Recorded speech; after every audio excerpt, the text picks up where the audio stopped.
শোনো মুসলমানেরা, আমার বন্ধুগণ, এ কথা বলার পরে যুদ্ধ যখন শুরু হয়ে গেল, যুদ্ধ শুরু হওয়ার পরে একটা পর্যায়ে, চূড়ান্ত একটি পর্যায়ে যখন চলে গেল, মুসলমানদের কাছে তারা কোনোভাবেই পেরিয়ে উঠতে পারছে না। ঠিক সেই সময় ওই যে বাদশার কথা মতো মুসলমানদের মধ্যখান থেকে কিছু মুসলমানকে অ্যারেস্ট করে নিয়ে তারা কবজা করে নিয়ে রোমের দিকে রওনা হয়ে গেল।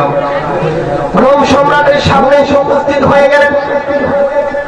বললেন, বাদশাহ আপনার কথা অনুযায়ী আপনি বলেছিলেন মুসলমানদেরকে তার ইমানের যে দৌলত রয়েছে, ইমান নামে তাদের যে পাওয়ারটা রয়েছে, তাদের যে হাতিয়ারটা রয়েছে, এই ইমানটার শক্তি কত বড় এটা দেখার ইচ্ছা ছিল আপনার।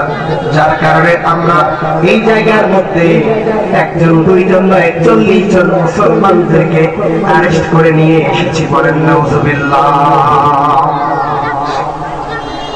এ কথা বলার পরে